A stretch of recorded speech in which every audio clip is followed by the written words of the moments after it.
To hold historic talks tomorrow. The leaders are meant to discuss ways to end a nuclear standoff in the Korean Peninsula. Well, to discuss this summit further and share some insights about it, we're joined in the studio by Wits University Professor in International Relations, John Strambler. Prof, good morning, and thank you very much for coming in, and thanks for your patience. You've been waiting in our studios for quite some time. Now, earlier in our program, we crossed to our correspondent Simon Marks in Singapore, who said, you know, everything looked like it's ready for tomorrow. But there's that one question, because we had comments from Donald Trump, who's arrived in Singapore to meet Kim Jong-Un tomorrow, saying that the minute he picks up that something is not working, is not going to go well, he's going to walk out of the meeting. How should we read that? How should we understand that statement? You never can take Donald Trump's words as anything permanent. This is a running show that he's got going, and so we'll have to watch and see. But he's playing down the expectations, and I think it's a fair point to make that having them talk rather than going to war. After all, the North Koreans now have missile capacity and the nuclear weapons. This is much more serious than the Iranian situation, for example. So if they can open up a little space for negotiations to follow on, I wouldn't trust either Kim Jong-un or Donald Trump, frankly. The man who's missing from this equation is President Moon from South Korea, who's played such a crucial role in bringing this process to the point that it is. Okay, why is Donald Trump doing this? I mean, no other American president in the history of the relationships with the Korean Peninsula has decided to meet with a North Korean leader. Well, you probably put your finger on the real reason, which is Donald Trump wants to show that he can do what his predecessors, including Barack Obama, but also George W. Bush and Bill Clinton, were unable to do. Remember, we've had this game before. There's been understandings, and there's been a six-power agreement that they would go to a phased denuclearization, and all of them have come unstuck. Now, Donald Trump is trying to parachute over the process and talk directly to Kim Jong-un, as Donald Trump, thinks he can do better than anybody else in the world. I'm skeptical, but let's see. Okay, now from the Korean perspective, we understand from their state media that they are raising the possibility that maybe this would lead to the establishment of a new relationship with the United States that they've never had. What kind of a relationship could that be? Well, they could have a peace agreement to stabilize what has been an ongoing 65-year-old conflict.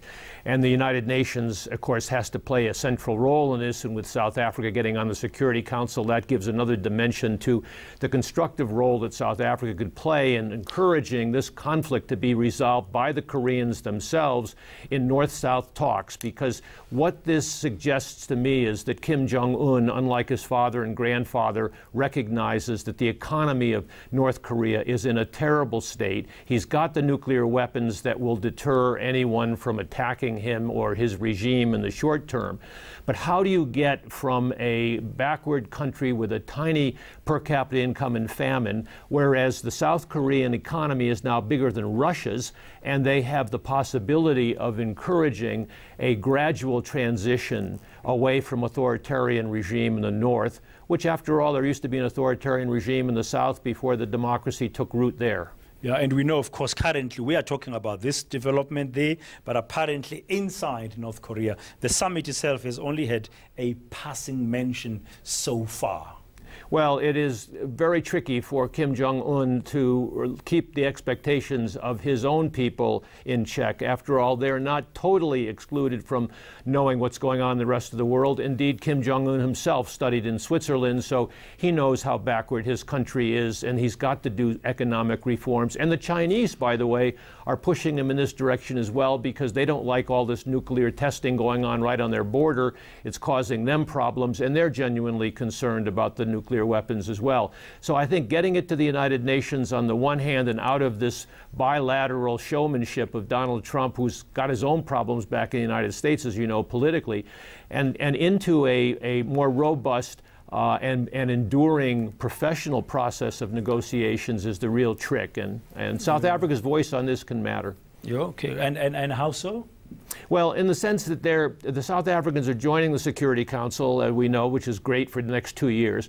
They're going to host the BRICS conference in July here, which has the Russians and the Chinese, and they talk to the Americans anyway. They got the G20, which has the Koreans and the Japanese involved, and the South Africans are the only African representative there. I know that Cyril Ramaphosa has a very big agenda, but he has a special relationship with President Moon, according to Ambassador Park here in South Africa, in that Cyril Ramaphosa was the first to congratulate him for making this step forward.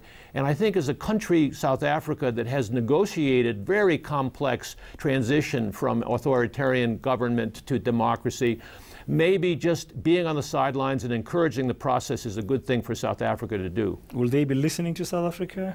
Well, President Moon seems to listen to South Africa. I don't know who Kim Jong-Un listens to, and clearly Donald Trump doesn't listen to anybody other than himself.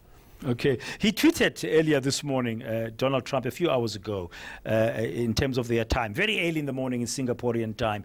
Great to be in Singapore, excitement in the air. And on the other side of the border, the media is reporting that North Korea is looking forward to establishing a new relationship to meet the changing demands of the new era. There's an excitement there. There's a recognition on the other side that this era, whatever it is, it's demanding of North Korea a different way of being. Are we on the verge, finally, of peace in the Korean Peninsula, of denuclearization, and maybe some good sense prevailing even in the White House? Well, that's the scenario, the best case scenario. I've been around this problem so many years that I don't get my expectations too unchained.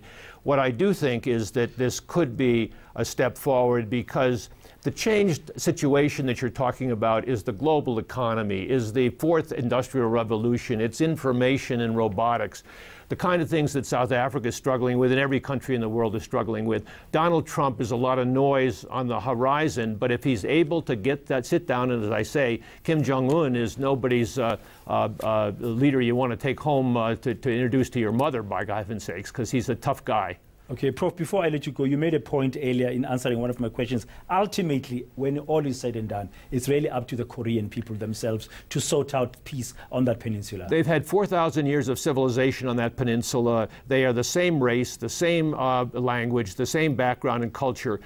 This is only a 70-year standoff on ideological grounds, and we know that the North Koreans tried to conquer the whole peninsula. Let's now have the kind of COMESA that would allow for